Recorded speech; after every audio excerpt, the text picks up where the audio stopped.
কাতলা মাছের এমন মজাদার রেসিপি আগে কখনোই খাননি। একবার রান্না করলে ঘরের সবাই আঙ্গুল চেটেপুটে খেতে বাধ্য হবে। জাল জলের পারফেক্ট ব্যালেন্স গরম ভাতের সাথে একেবারে জমে যাবে। এই স্বাদ একবার মুখে লাগলে বারবারই বানাতে ইচ্ছে করবে। আজই ট্রাই করুন এই স্পেশাল কাতলা মাছের কারি। হ্যালো এভরিওয়ান, আসসালামু আলাইকুম, welcome back to my channel. আপনারা সবাই কেমন আছেন? আশা করি যে যেখানে আছেন সবাই অনেক অনেক ভালো আছেন এবং সুস্থ আছেন। বন্ধুরা, লাইক দিয়ে শেষ পর্যন্ত ভিডিওটি না দেখলে সত্যি অনেক কিছু মিস করবেন, তাই লাইক দিয়ে শেষ পর্যন্ত দেখার অনুরোধ রইল। কথা না বাড়িয়ে চলে যাচ্ছি মূল রেসিপিতে। এখানে আমি 6 পিস কাতলা মাছের টুকরো নিয়েছি। মাছগুলো লেবুর রস দিয়ে ভিজিয়ে রেখে দিব কিছুক্ষণ, তারপরে স্পেশাল একটি মশলা তৈরি করে নিব। তার জন্য আমি নিয়েছি এখানে মিডিয়াম সাইজের 2টি পেঁয়াজ। পেঁয়াজ 2টি ছোট ছোট করে কেটে নিব। বন্ধুরা, আমার রেসিপি ভালো লাগলে চ্যানেলটি সাবস্ক্রাইব করে বেল অন করে রাখতে পারেন নিত্য নতুন রেসিপি পাওয়ার জন্য। আর যদি বেশি ভালো লাগে একটি শেয়ার করে সবাইকে দেখার সুযোগ করে দিতে পারেন। আপনাদের সবাইকে অসংখ্য ধন্যবাদ এত সুন্দর সুন্দর মন্তব্য করার জন্য। তাই পেঁয়াজ কাটা হয়ে গেছে, তারপরে কেটে নিচ্ছি পরিমাণ মতো আদাও একদম কুচি করে কেটে নিব। আমরা তো সবসময় মশলাটা পেস্ট করে রান্না করে থাকি, আজকে মশলাটা পেস্ট করব, কিন্তু একটু ভিন্নভাবে। আর সাথে স্পেশাল 2টা জিনিস থাকবে, তাই শেষ পর্যন্ত না দেখলে সত্যিই মিস করবেন। তো এখানে আদা কাটা হয়ে গেছে, সাথে রসুনও কেটে নিয়েছি। এখন একটা প্লেটে এক এক করে আদা কুচি, রসুন কুচি এবং পেঁয়াজ কুচি, তারপরে জালের জন্য দিয়েছি কয়েকটা কাঁচামরিচ মাঝখানে ভেঙে, তারপরে দিয়েছি বাদাম, তারপরে অ্যাড করেছি নারিকেল। বাদাম দিয়ে যদি কাতলা মাছ কখনো খেয়ে না থাকেন, একবার হলো এই সিজনে ট্রাই করতে পারেন। একবার নয়, বারবারই খেতে ইচ্ছে করবে। চলে যাব কিচেনে। প্যান বসিয়ে দিয়ে দিচ্ছি পরিমাণ মতো তেলটা পুরোপুরি গরম হয়ে আসছে। এখন দিয়ে দিচ্ছি সবগুলো উপকরণ, দিয়ে হালকা করে ভেজে নিব। এইভাবে যদি মশলাটা দিয়ে ভেজে রান্না করতে পারেন, খেতে যে কতটা টেস্টি হবে একবার না বানালে বুঝতেই পারবেন না। তাই একবার বাসায় বানিয়ে দেখবেন। যারা মাছ পছন্দ করে না তারাও কিন্তু খুব তৃপ্তি করে খেয়ে নেবে। তা হালকা করে ভাজা হয়ে গেছে, তারপরে অ্যাড করে দিয়েছি 2 টেবিল চামচ আস্ত জিরাটা দিয়ে আবারও 2 থেকে 3 মিনিট ভেজে নিচ্ছি। ভাজার সময় খুব সুন্দর একটি ফ্লেভার চলে আসছে। এখন নামিয়ে নিয়ে বাটনাতে পেস্ট করে নিচ্ছি। আপনারা চাইলে শিলপাটায় অথবা ব্লেন্ডারও করে নিতে পারেন। আমি বাটনাতে সবটুকু মশলা ভালো করে মিহি করে নিচ্ছি। বন্ধুরা, ভিডিওটি স্কিপ না করে শেষ পর্যন্ত দেখুন। আজকে পানি ছাড়াই সম্পূর্ণ আলাদাই দুধ দিয়ে রান্না হবে। তাই কীভাবে রান্না করলে স্বাদ সারা জীবন মুখে লেগে থাকবে সেই টিপস সহই আজকের রেসিপি আপনাদের সাথে শেয়ার করছি। তাই দেখতেই পাচ্ছেন মশলাটা ভালো করে মিক্স করে বেটে নিচ্ছি। আমরা তো সাধারণত সবসময় আদা রসুন ব্লেন্ডার করেই মাছটা রান্না করে খেয়ে থাকি। ডিফারেন্টভাবে ট্রাই করতে পারেন, আশা করি খুবই পছন্দ করবে সবাই। তো মশলাটা পুরোপুরি পেস্ট করা হয়ে গেছে। এখন আমি সবটুকু মশলা একটি চামচ দিয়ে বাটিতে তুলে নিচ্ছি। বন্ধুরা, আমার ভিডিওর মাঝে এবং ভয়েসের মাঝে ভুল ত্রুটি হলে ক্ষমার দৃষ্টিতে দেখবেন, আর সবাই সবার জন্য দোয়া করবেন। সবটুকু মশলা বাটিতে তুলে নিচ্ছি। এখন লেবু পানি দিয়ে যে মাছগুলো ভিজিয়ে রেখেছি সেখান থেকে পানি ঝরিয়ে মাছগুলো তুলে নিব।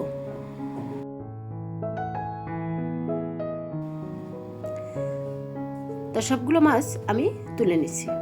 তার আগেই কিন্তু আমি মাছ অনেকবার ভালো করে ধুয়ে নিছি এবং হলুদ দিয়ে লবণ দিয়েও ধুয়ে নিছি। এখন 6 পিস মাছ বাটনাতেই নিয়ে নিলাম। এখন এক এক করে অ্যাড করে দিচ্ছি স্বাদ মতো লবণ, 1/2 টেবিল চামচ হলুদের গুঁড়া, 1/2 টেবিল চামচ কাশ্মীরি মরিচের গুঁড়া, 2 টেবিল চামচ সরিষার তেল দিয়ে এখন হাত দিয়ে ভালো করে ম্যারিনেট করে নিব। ঠিক এই প্রসেসে যদি মাছ রান্না করেন, যে বাচ্চারা মাছ পছন্দ করে না তারাও খেতে কিন্তু বাধ্য হবে, কারণ এখানে বাদাম, নারিকেল, সর্বশেষ আরেকটা জিনিসও দেওয়া হয়েছে, তার জন্য ফ্লেভারটা খুবই সুন্দর হয়েছে। এখন মাছগুলো ম্যারিনেট করা হয়েছে, চলে আসলাম কিচেনে। প্যান বসিয়ে দিয়ে দিচ্ছি পরিমাণ মতো তেলটা গরম হয়ে আসছে। এখন এক এক করে 6 পিস মাছ দিয়ে দিচ্ছি। আর চুলা লো হিটে দিয়ে মাছগুলো হালকা ব্রাউন কালার করে ভেজে নেব। এখন ম্যাক্সিমাম বাচ্চারাই কিন্তু মাছ পছন্দ করে না, সবাই মাংসটাই প্রাধান্য দেয়। তাই আমরা মাছটা একটু যদি ভিন্নভাবে রান্না করে বাচ্চাদেরকে খাওয়াতে পারি, কিন্তু সব বাচ্চারাই কম বেশি করে মাছটা খেয়ে নেবে। আর একবারে তো মাছ খেয়ে নেবে না, তাই অল্প অল্প করে খেতে খেতেই তারপর মাছের প্রতি একটি লোভ চলে আসবে। তাই সবসময় একটু ভিন্নভাবেই মাছগুলো রান্না করে দিবেন, তাহলে দেখবেন মাছের প্রতি আসক্ত হয়ে যাবে। যেটা আমি নিজে আমার বাচ্চাদের জন্য করি, সেটাই আপনাদের সাথে শেয়ার করি। আমার বাচ্চারাও কিন্তু মাছ পছন্দ করে না, তাই আমি এক এক সময় মাছটা এক এক রকম রান্না করে দিই। তাই ওরা খুব পছন্দ করে, আবার রিকোয়েস্টও করে যে এভাবে আবার রান্না করিও। খেতে কিন্তু ভীষণ টেস্টি হয়। আর মাছ বাচ্চাদের শরীরের জন্য অনেক অনেক উপকারী, কিন্তু আমরা খাওয়াতে পারি না। আপনারা এইভাবে ট্রাই করে দেখতে পারেন। তা মাছগুলো ভাজা হয়ে গেছে, এখন আমি এক এক করে একটা প্লেটে তুলে নিচ্ছি। আর বন্ধুরা, আবারও বলছি, ভয়েসের মাঝে এবং ভিডিওর মাঝে ভুল ত্রুটি হলে ক্ষমার দৃষ্টিতে দেখবেন। আর রেসিপিটি ভালো লাগলে একটি শেয়ার করে সবাইকে দেখার সুযোগ করে দিবেন। মাছগুলো তুলে নিছি, বাকি তেলের ভিতরে দিয়ে দিছি যে মশলাটা ভেজে পেস্ট করে রেখেছি, সেই মশলাটা দিয়ে এখন ভালো করে ভেজে নেব।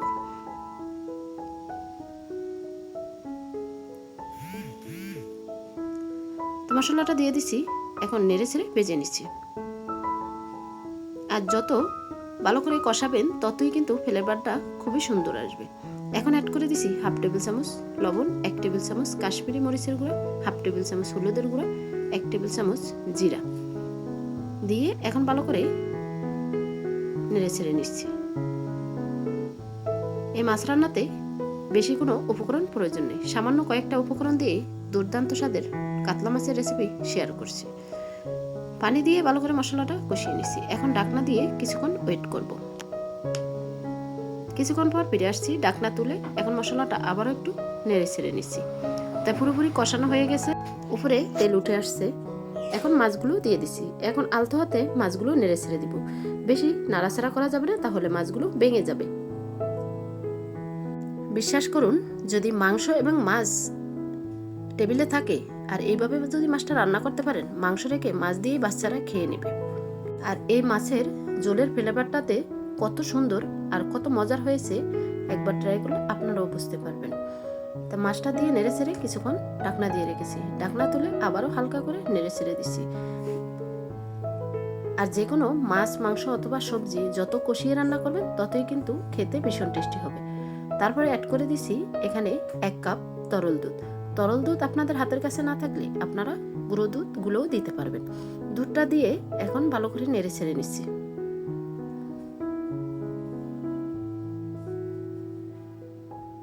আর এখানে কোনো প্রকারে পানি দেওয়া যাবে না, সম্পূর্ণটাই দুধের উপরেই রান্না করতে হবে।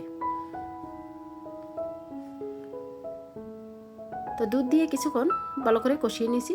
তারপরে অ্যাড করে দিছি এখানে টমেটো কুচি।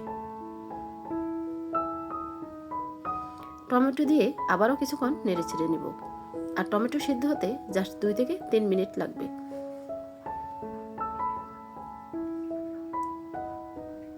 বন্ধুরা, রেসিপিটি কেমন হয়েছে অবশ্যই কমেন্টের মাধ্যমে মূল্যবান মতামত রাখবেন। টমেটো দিয়ে আবারও ঢাকনা দিয়ে কিছুক্ষণ ওয়েট করছি। তো কিছুক্ষণ পর ফিরে আসছি। ঢাকনা তুলে এখন হালকা করে আবারও নেড়ে ছেড়ে দিব। এই রান্নাটাতে কখনো ধনিয়া পাতা দিবেন না, তাহলে নারিকেল, বাদামের দুধের যে ফ্লেভারটা থাকবে সেটা কিন্তু নষ্ট হয়ে যাবে। ঘি অথবা জিরার গুঁড়ো দিয়ে নেবেন। এই ছোট্ট ছোট্ট টিপসগুলো যদি ফলো করেন তাহলে আপনিও হয়ে যাবেন সেরা রাঁধুনি। আর রান্না খেয়ে যদি বাচ্চারা প্রশংসা করে, তখন মনে হয় যে ডেলি ডিফারেন্টভাবেই রান্না করে বাচ্চাদেরকে দিই। প্রশংসা শুনতে কার ভালো না লাগে বলুন। তা আমি ভালো করে নেড়ে ছেড়ে নিয়েছি। তা রান্নাটা পুরোপুরি কমপ্লিট হয়ে গেছে, আপনারা দেখি বুঝতে পারছেন। আর এখানে মাছ নয়, মাছের ঝোল দিয়েই তৃপ্তি করে খেয়ে নিতে পারবেন। এখন আমি পরিবেশন করে দেখিয়ে দিচ্ছি বন্ধুরা কতটা লোভনীয় হয়েছে।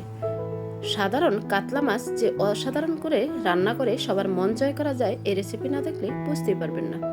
এক এক করে 6 পিস মাছ বাটিতে তুলে নিচ্ছি। আর কালারটা দেখি সত্যি বুঝতে পারছেন কতটা লোভনীয় হয়েছে।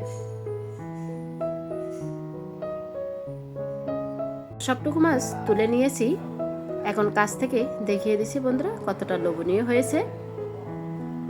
গরম ভাতের সাথে বেশ জমে যাবে এরকম মজাদার একটি কাতলা মাছের রেসিপি হলে।